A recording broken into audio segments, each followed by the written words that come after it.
Bismillahirrahmanirrahim. Wa an Abi Sa'id Al-Khudri radhiyallahu anhu anin Nabi sallallahu alaihi wasallam qala ihtajjatil jannatu wan naru faqalatin naru fiyya al-jabbaruna wal mutakabbiruna wa qalatil jannatu fiyya du'afa'un nasi wa masakinuhum faqadallahu bainahuma innaki al-jannatu rahmati arhamu biki man asya wa innaki an-naru azabi u'adzibu biki man asya walikilaykuma alayya mil'uha rawahu muslimun. Bismillahirrahmanirrahim. Alhamdulillahirabbil alamin. Wassalatu wassalamu ala rasulillah wa ala alihi washabihi ajmain.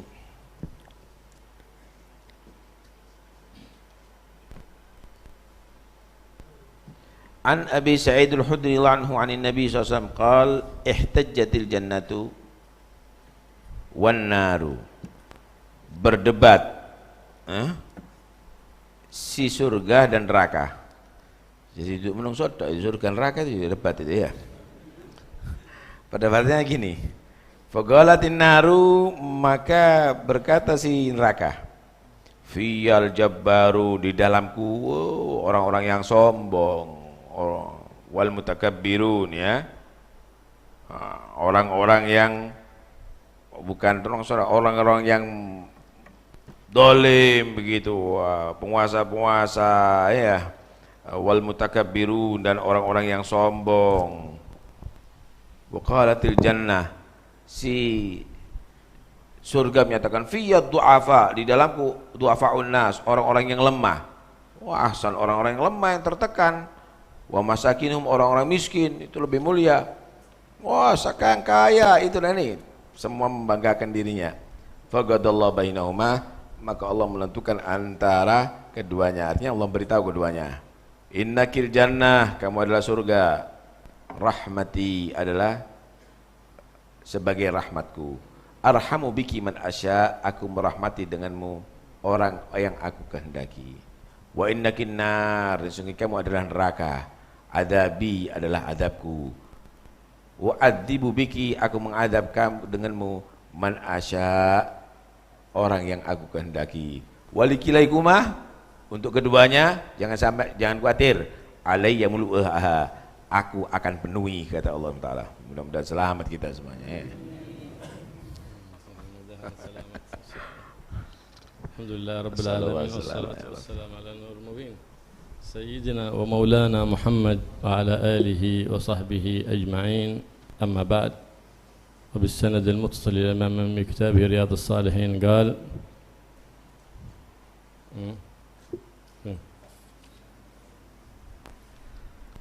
عن أبي سعيد الخدري رضي الله تعالى عنه عن النبي محمد صلى الله عليه وآله وسلم قال احتجت الجنة والنار، تحاجت الجنة مع النار، أي أن الله سبحانه وتعالى جعل فيهما تمييز وإدراك. بهذا التمييز وهذا الإدراك تحاجت الجنة مع النار، ولا يلزم من وجود التمييز الذي خلقه الله في بعض الجمادات استمرار ذلك التمييز. قد يخلق التمييز في جماد من الجمادات، في شجرة، في حجرة،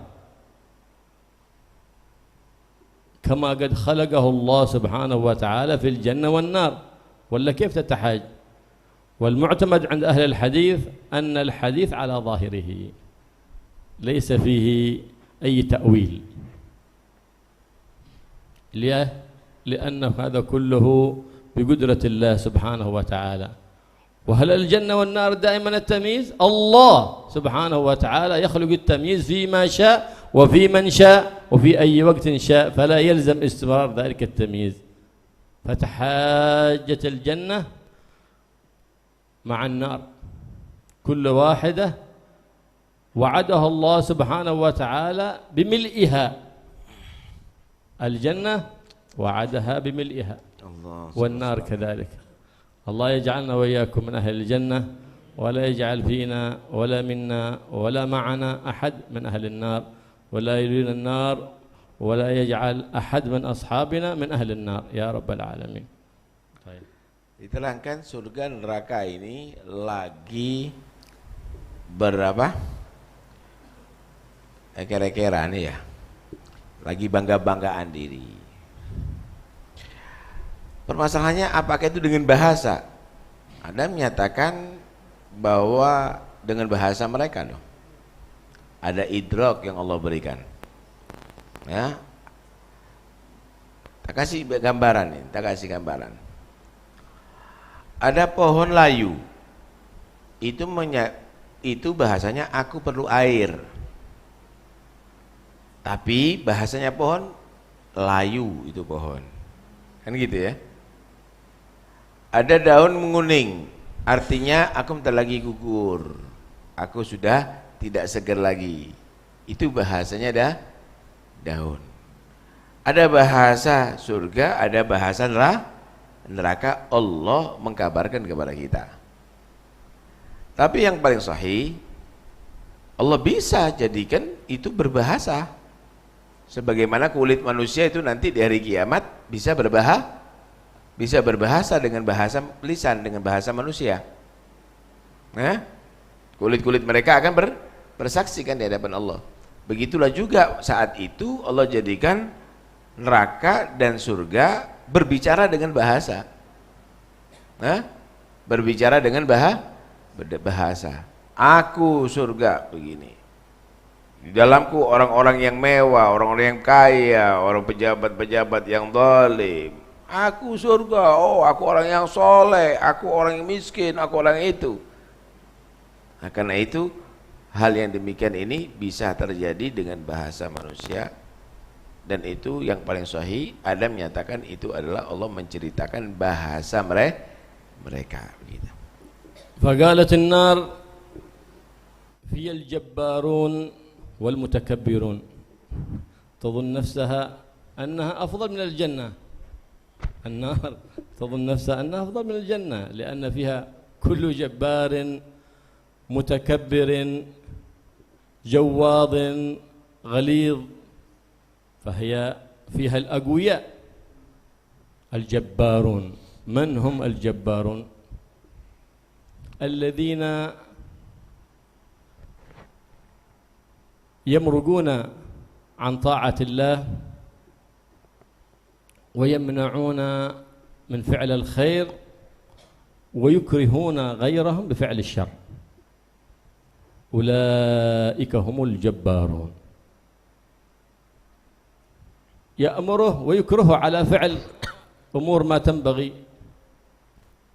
هذا جبار. كأن يكرهه على تجسس على ناس للسعي في مضرتهم، هذا جبار. يكرهه على أخذ مال الغير، هذا جبار. أو يمنعه من الخير، إنسان ينفق على فلان فعل خير، لا تنفق عليه هذا. فلان يعطي فلان كل شهر بنكس، لا ترسل له ليل بغير حق، هذا جبار. تمنعه من الخير. فلان يخدمني، قال لا تخدمه، هذا جبار. ليه؟ لأنك منعته من الخير. فلان يذهب إلى معهد فلان، قال لا تذهب إلى معهد فلان، تعال إلى معهدي، هذا جبار. إلا إذا كان معهد فلان هذا صاحب بدعة، صاحب ضلالة، لا بأس تنهى عن ذلك. فلان في الحلقة الفلانية، قال لا ارجع عنها. إلا إذا كان الشيخ هذا فاسد، لا بأس للتحذير. أما إذا غير ذلك فهذا هو الجبار. فيختلفون في صفة الجبار هذا. منهم من كان مرتبة عليا في الجبارين، وهم الذين تولوا الإمارات العليا. فالجنة النار تتباهى بمن؟ بأن أهلها ملوك ووزراء، من هم؟ أهل الظلم والفساد. الأغنياء الذين هم يجلبون أموالهم من غير حلها ويضعونها في غير محلها، تتباهى بهم ولا تدري أنهم خس الناس عند رب الناس سبحانه وتعالى. وليس الجبارون هم المتكبرون، لأنه عطف عليه قال والمتكبرون.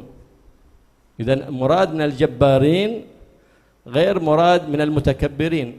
أما المتكبرين هم أهل الكبر والعياذ بالله، الذي يعتقد في نفسه منزلة هو ليس منها وليس هي محله، هذا متكبر.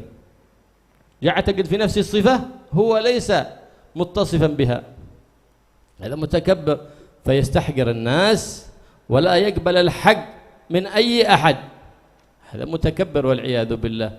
ولو جبت له نص من القرآن ومن السنة وأن نزل عليه ملك من السماء لم يرجع عن قوله ذلك.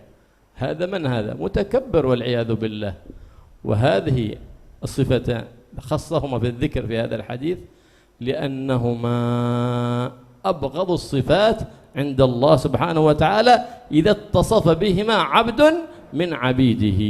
فذلك العبد اعلم أنه أبغض الخلق عند الله، فلا ينبغي أن تكون بينك وبينه أي معرفة، أي مجالسة، أي صحبة، أي معاملة، لأن معاملتك بلا بركة، وأنت ما تعلم لأجل علم البركة، تطلب الرزق لأجل أن يكون الرزق مبارك، فاعلم أن ذلك الشخص الذي أنت تعامله بهذه المعاملة وهو متصف بهذه الصفة أي دخل يدخل من جهته وأي علم يأتي من طريقه لا بركة فيه، سواء في العلم، سواء في الرزق، سواء في النعم الحسية أو المعنوية.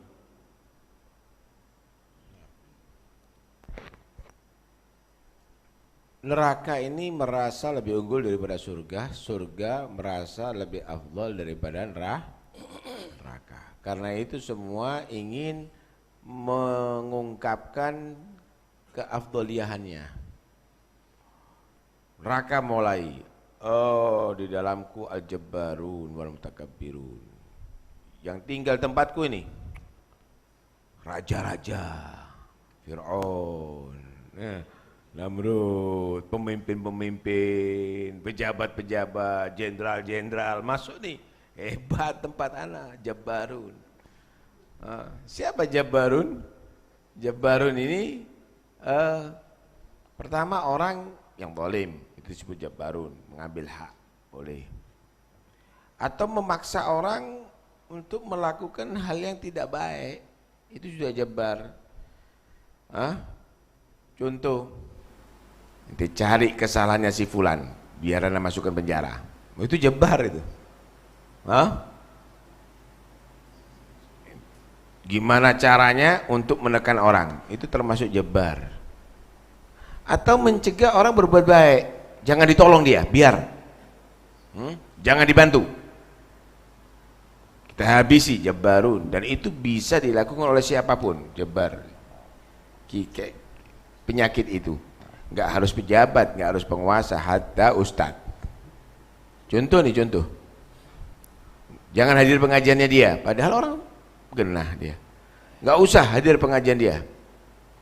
Nggak boleh buat pengajian ada di sini, padahal tidak mengajarkan kesesatan, kecuali sahibu bid'ah, nggak ada masalah.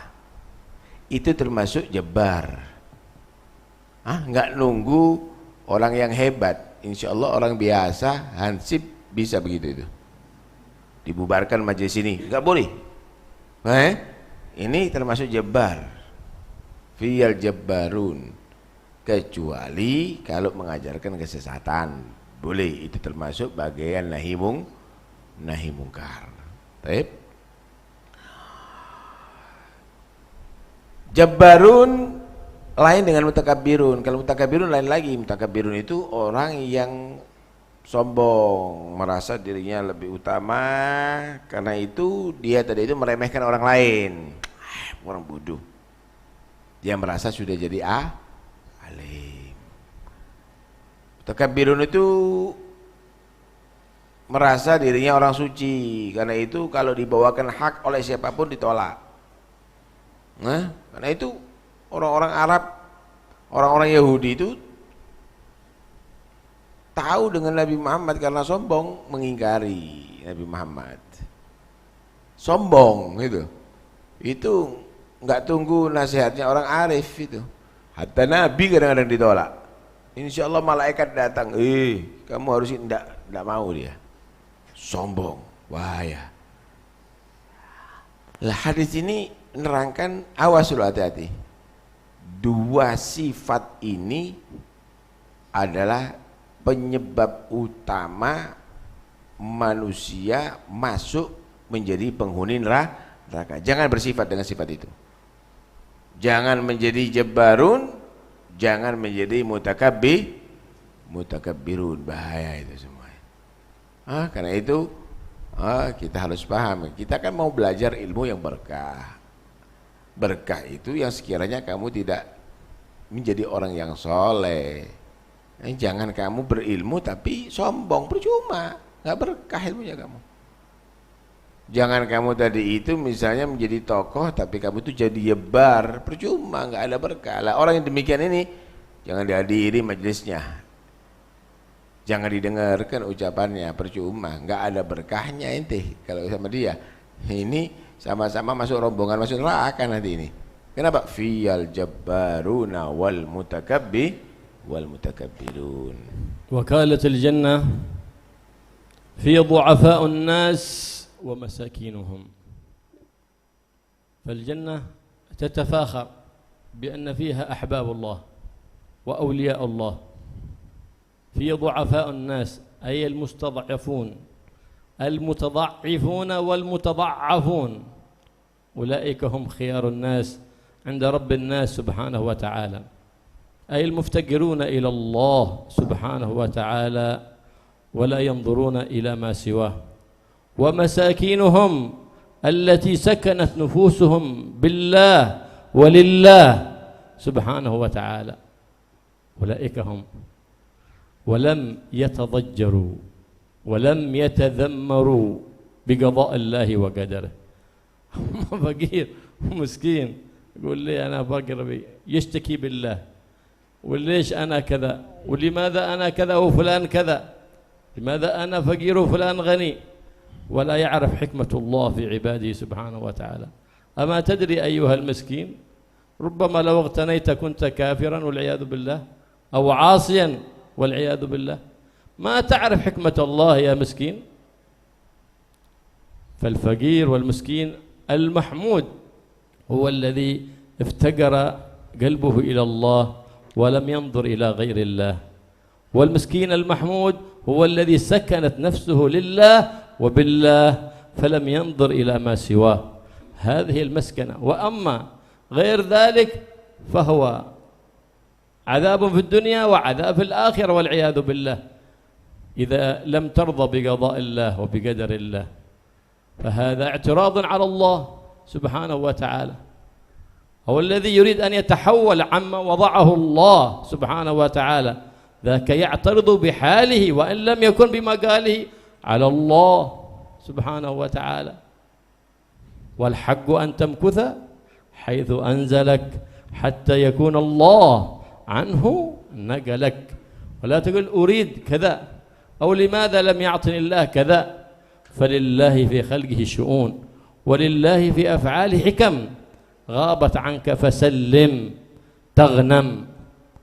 فإن اعترضت ألا وقعت في الإثم والعياذ بالله. كذلك المريض إذا وقع به مرض له من ساعة أن وقع به المرض أجر وثواب عند الله سبحانه وتعالى، إذا سلم لله ولم يشكو لغير الله سبحانه وتعالى ورضي بقضاء الله. فإن لم يرضى أو كلما جاء أحد يزوره، ليش أنا كذا وأنا كذا وأنا في المستشفى والناس ثانيين كذا، تشتكي بالله عند غير الله. تشتكي عند من؟ عند من لم يملك لك نفعا ولا ضرا ولا شفاء ولا سقما. هذا من الغباء. الحكمة هي أن تضع الكلام عند من يقدر. إنسان لا يقدر على شفائك ولا يقدر على إمراضك، لماذا تشتكي؟ تشتكي بمن؟ تشتكي بالله عند عبيد الله لا يملكون لك نفعا ولا ضرا. فالصابر والراضي هو الذي يثاب ويكون من أهل الجنة ويكون في حزب الله، والساخط يكون من الفريق الأول وهو حزب إبليس الذي وسوس له حتى أوقعه في الاعتراض على الله، يعترض على الله الذي خلق والذي قضى وقدر كل شيء بحق. إذا ما تنبه، إذا ما اغتنم زمانه، فإلا يكون جمع بين شقاء الدنيا والآخرة، وإن تنبه فاز بسعادة الدنيا ونعيم الآخرة. فالله يوفقنا وإياكم للسعادة في الدنيا والآخرة. Amin. Kemudian neraka, surga menyatakan, wah di dalamku orang du'afa innas, orang-orang lemah, orang-orang miskin. Orang-orang lemah ini bisa mutadhaif, bisa mutadhaaf. Kalau dia tadi itu disebut mutadhaaf, orang yang tertekan, nggak bisa bales, ini iya, mau diapain lagi? Wah itu orang penghuni surga itu. Mutadhaif itu orang yang dia tadi itu merasa dirinya serba kurang, banyak salah sama Tuhannya, tawadu itu. Dua orang ini adalah penghuni surga. Oh, orang-orang soleh, orang tawadu di tempatku. Oh, kata surga, oh orang-orang yang tertekan, orang yang enggak berdaya di tempatku. Karena itu jangan dilihat manusia itu dengan penampilan atau jabatan, ya enggak? Yang di surga justru orang-orang begitu kebanyakan itu. Yang pendetak-pendetak itu akhirnya merokok itu nanti itu ya. Yang enggak berdaya, enggak punya apa-apa, yang enggak gubris sama orang.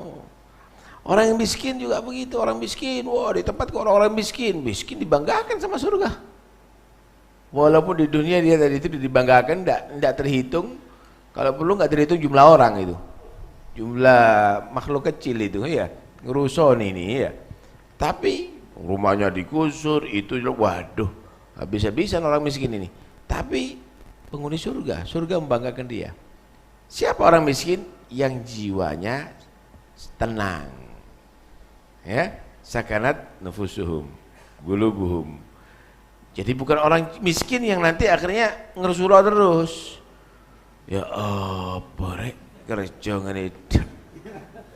Saya itu mancal dari dulu, kepin ngegas saya dari dulu misalnya.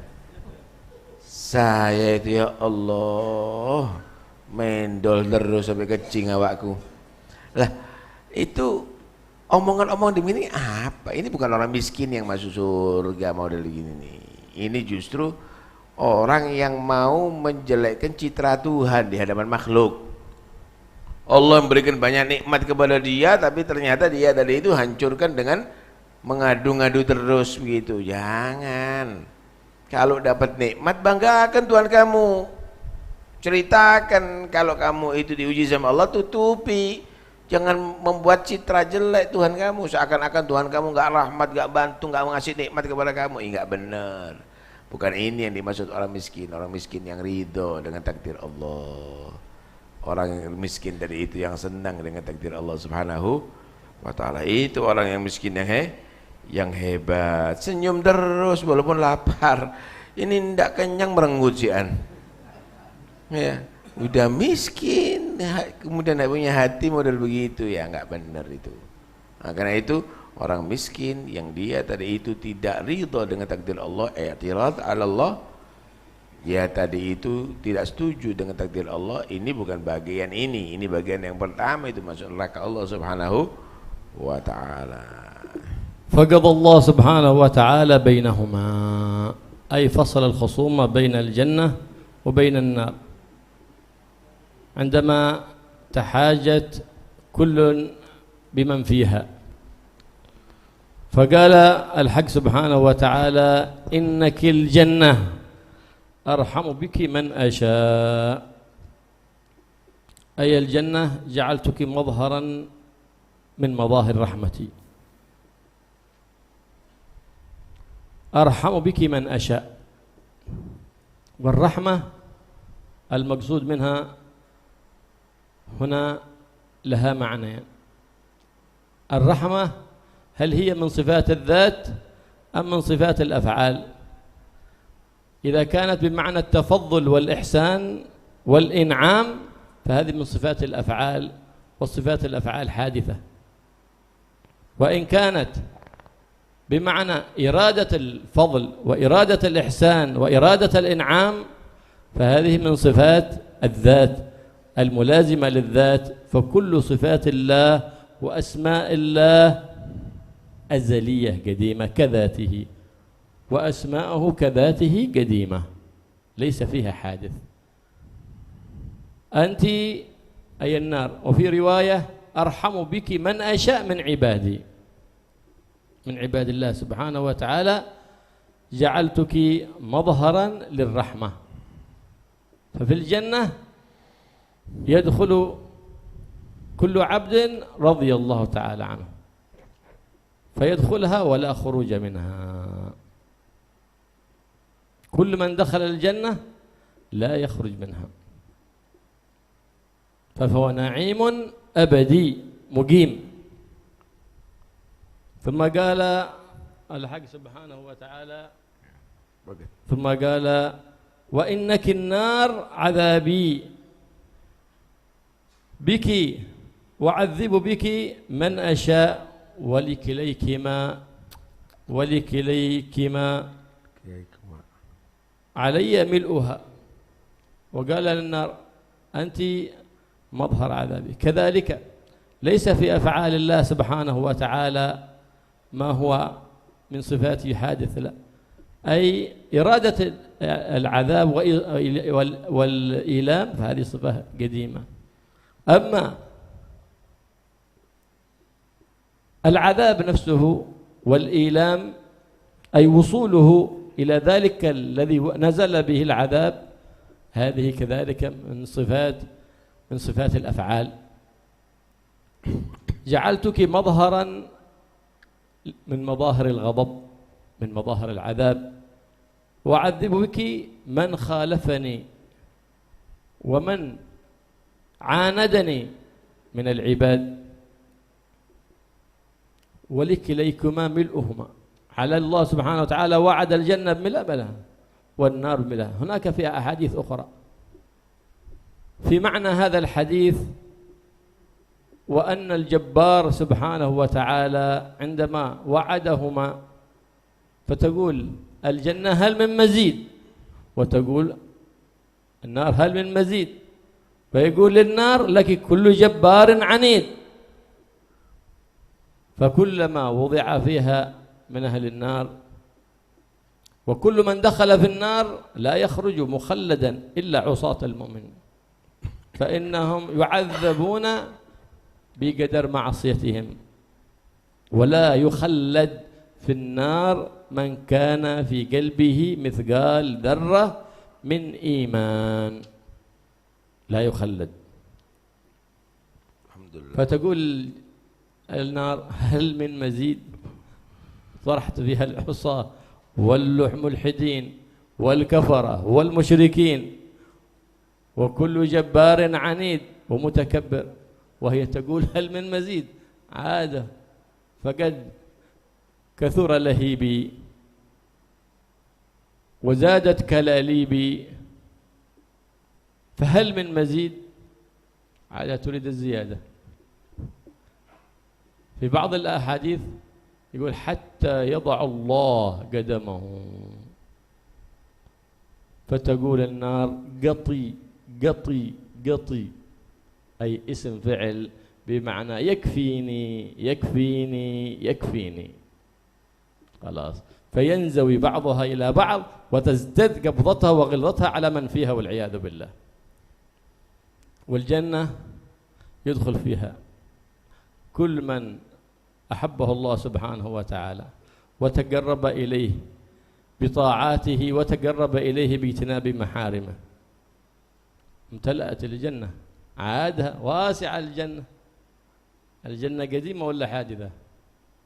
الجنة حادثة والنار حادثة، إذن هما من صفاته، فمظهر من صفات الرحمة، ومظهر الجنة مظهر من صفات الرحمة، ومظهر من صفات، والنار مظهر من صفات العذاب، مظهر من مظاهر العذاب. فتقول الجنة هل من مزيد؟ عاد كثر حريري واستبرقي وثماري ونحو ذلك، هل من مزيد يا رب؟ خلاص خلص الناس وأعطاهم ثوابهم، فيخلق الله سبحانه وتعالى خلقا ويسكنهم جنته فضلا من الله سبحانه وتعالى.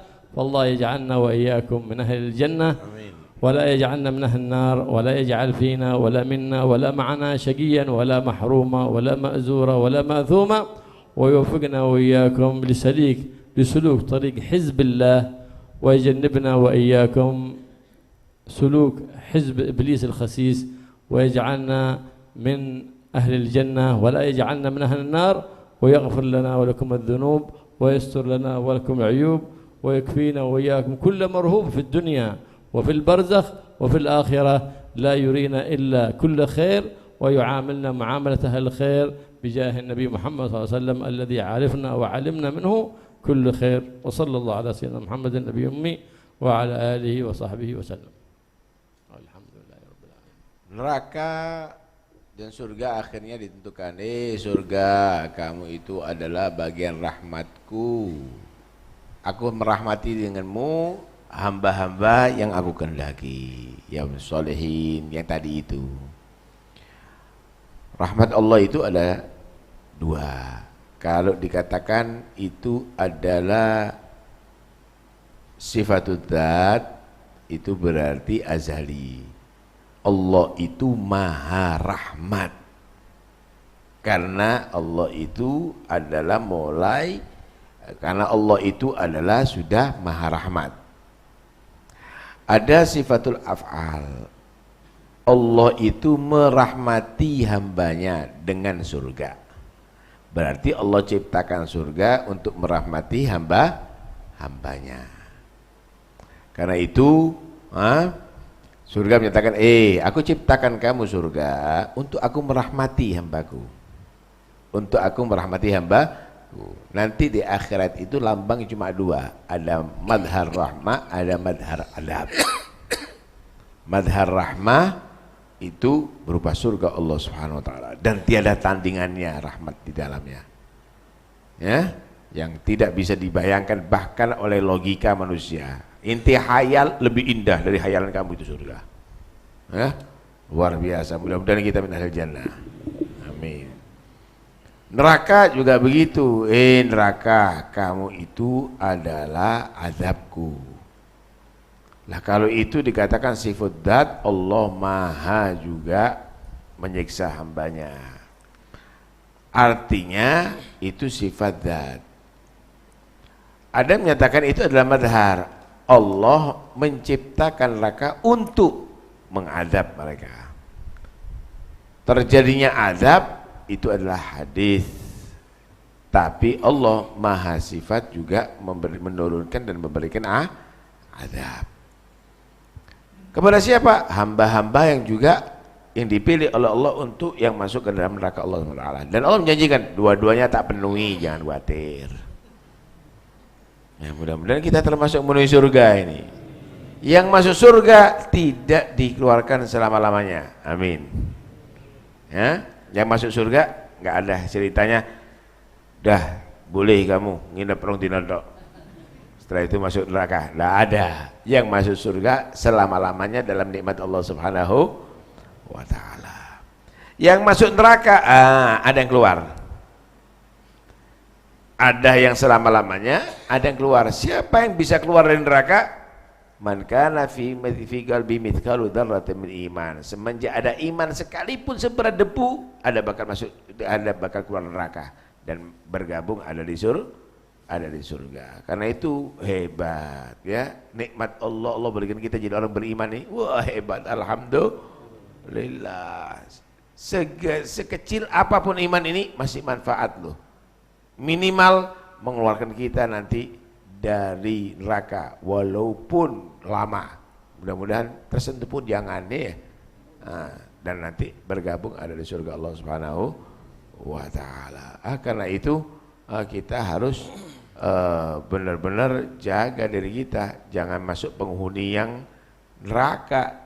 Berusahalah untuk menjadi penghuni yang ke surga. Malah ketika sudah dikasih neraka, cukup neraka, hal min mazid, tambah lagi ya Allah, tambah lagi. Malah sampai ibarat orang itu ngisi wadah itu, misal karung diisi apa namanya barang, ditekan sama kaki, diinjak sama kaki, disesek no, paham ya? Neraka itu juga begitu, dipenuhi oleh Allah Taala dengan manusia dan jin sampai nemen penuhnya sudah.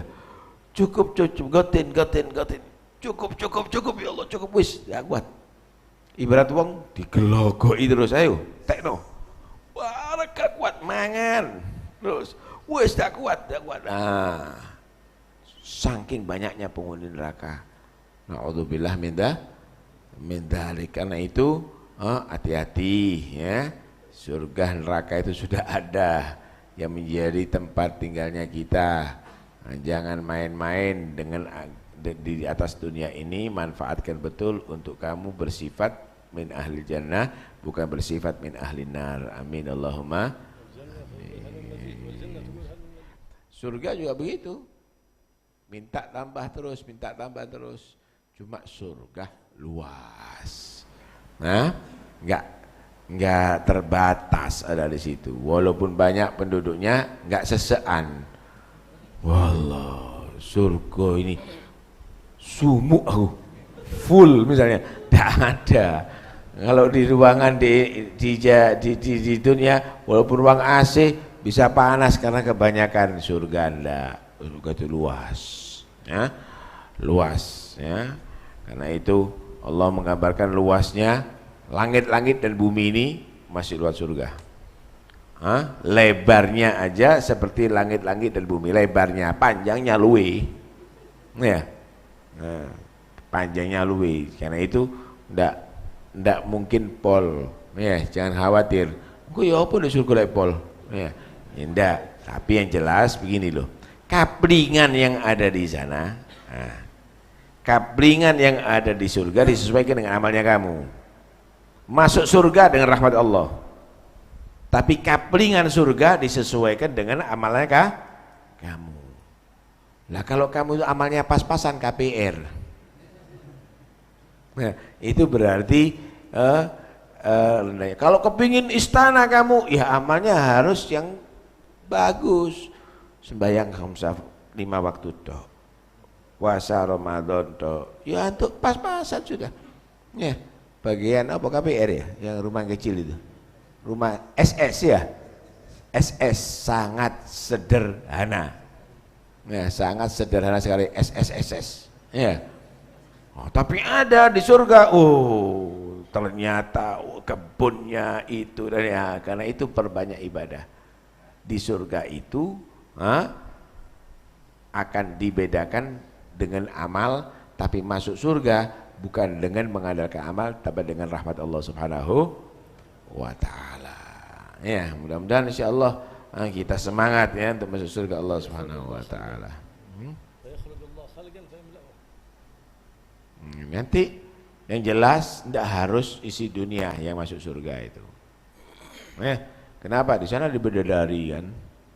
Ya, di sana juga ada wildan ya, yang menjadi pembantu-pembantu kita, banyak ada di sana ya. Bidadari-bidadarinya menunggu kamu juga banyak ya. Malah satu orang kadang-kadang ribuan bidadari yang melayani dia tadi itu ya. Mudah-mudahan nanti sedikit aja dah, jangan banyak-banyak. Ya Allah hadir qasidah.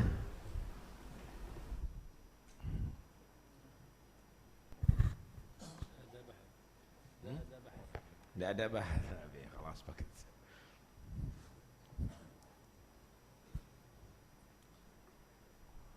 يا فاتح الباب يا فاطر نسألك نفعت قربي تمطر صحبها على قلبي يرقى مقامات علوية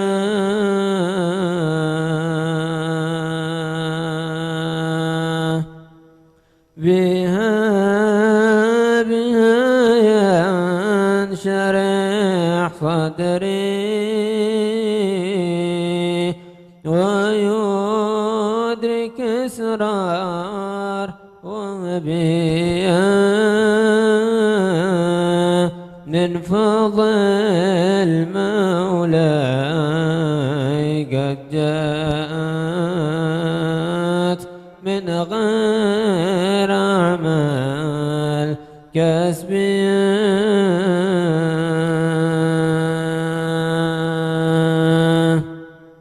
من حسن الظن بالمولى يدرك مقامات عندي يصلح شؤونه وأحواله حاجته الكل مقضيه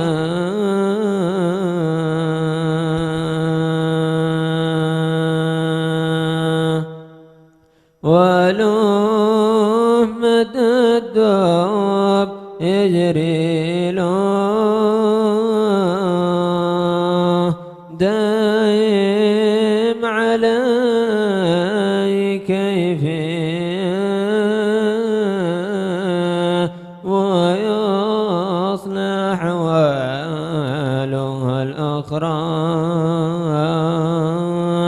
دنيا وأخرى ودنيا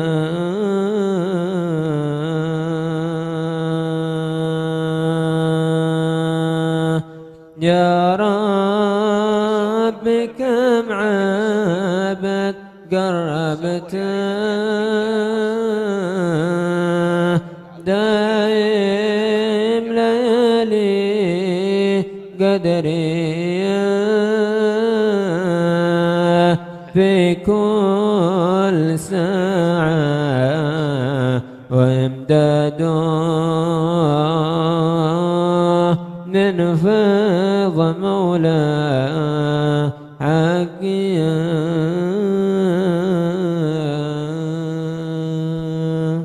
اللهم صل أفضل صلاة على أسعد مخلوقاتك سيدنا محمد وعلى آله وصحبه وسلم عدد معلوماتك ومداد كلماتك كلما ذكرك وذكر الذاكرون وغفل عن ذكرك وذكره الغافلون اللهم صل أفضل صلاة على أسعد مخلوقاتك سيدنا محمد وعلى آله وصحبه وسلم عدد معلوماتك ومداد كلماتك كلما ذكرك وذكر الذاكرون وغفل عن ذكرك وذكره الغافلون اللهم صل أفضل صلاة على أسعد مخلوقاتك سيدنا محمد وعلى آله وصحبه وسلم عدد معلوماتك ومداد كلماتك كلما ذكرك وذكر الذاكرون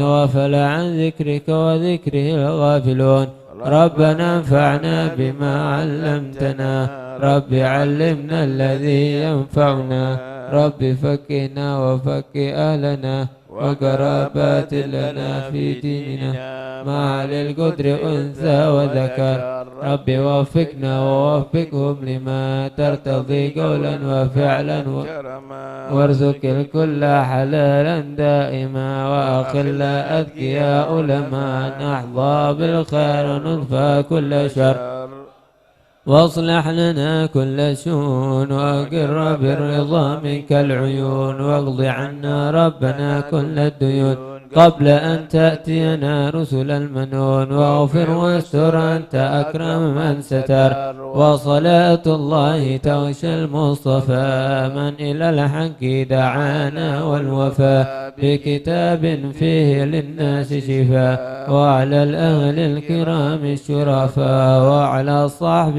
مصابيح الورار اللهم اهدنا بهداك واجعلنا ممن يسارع في رضاك ولا تولنا وليا سواك ولا تجعلنا ممن خالف أمرك وعصاك وحسبنا الله نعم الوكيل ولا حول ولا قوة إلا بالله العلي العظيم. صلى الله على سيدنا محمد على رسول الله محمد عبد الله سلمت مرحبا وأخواني من الأنبياء والمرسلين صلوات الله وسلامه على أهل بدر رسول الله وأزواج رسول الله وأصحاب رسول الله والتابعين وتابعيهم من تبعهم ومن تبعهم بإحسان المدين لا سيما خلف الراشدين ساداتنا أبي بكر وعلي وعلي سيدنا حسين فاطمة والخلف والعشر والوزراء سيدنا الحسن الحسين سيدنا حمزة العباس سيدنا علي سيدنا محمد جعفر الصالح سيدنا موسى الكاظم سيدنا علي العوليدي سيدنا المهاجر لله أحمد عيسى وابن عبد الله وعلي بن عبد الله علي بن عبد الله السيد الأعظم الفقر المقدم من ساداتنا الأبي علوي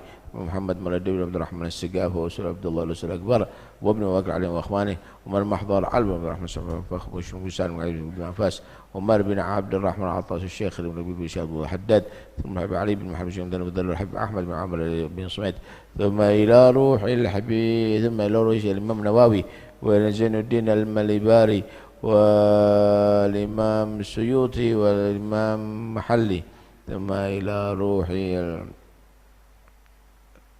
من شعربي الإمام الشيخ الشعربي ثم إلى روح الحبيب عبد الله بن عمر الشاتري بن الحسن وسالم وإخوانهما عبد الله بن محمد أبو ليال الكرنج من حالة رواح من مشارق الأرض إلى مغاربها ثم إلى صاحب الحضر المقام الحبيب جعفر بن سقاف السيد البرزقاف وأسلم وفريمة ووالدينا ووالديكم وواتنا ووالدكم ووات المسلمين الله يطاشر مغفرة وبركاتهم وأسرارهم يصلحنا ويصلح أمورنا ومع الراحة لقلوبنا أبلنا السلام العافية في ديننا واجعل أمورنا إن شاء الله نافعة وقلوبنا واعية وأذاننا سامعة وفقنا وإياكم الخير وعملنا وإياكم عملة الخير ويرفع عنا وعنكم كل شر وفوز وضال وصلحنا وصلح أمور المسلمين هدينا أجمعين وكفينا ويوم شر مصائب الدنيا دين وأن الله سبحانه وتعالى يمن علينا من علي بدر الصالحين كرم علي مثل ما كرم علي وأعطينا مثل ما أعطاهم بلغنا مثل ما بلغهم ولا يحمل الله بركاتهم يحيينا الله على محبتهم ويميتنا على محبتهم عشان أيام القيامة في زمرة من النبيين والصديقين والشهداء الصالحين ويرزقنا وإياكم محبة الصالحين وأن الله سبحانه وتعالى يرزقنا ويجعلنا وإياكم من أهل الجنة إن شاء الله ومن مسبب إلى الجنة إن شاء الله وأن الله سبحانه وتعالى يبعدنا وإياكم من النار وأهل النار وأن الله سبحانه وتعالى يرزقنا وإياكم طول العمر مع كامل الصحة والعافية التامة الظاهرة الباطنة الحسية والمعنوية وحسن الخاتم عند الموت وعلى هدي يكون صالحا ومن سلفنا ومن آباؤنا والصالحون في مثل هذه الجلسة نويناهم وقصدنا وطلبنا وإلى حضرة النبي الفاتحة. بسم الله الرحمن الرحيم. إياك نعبد وإياك نستعين. آمين.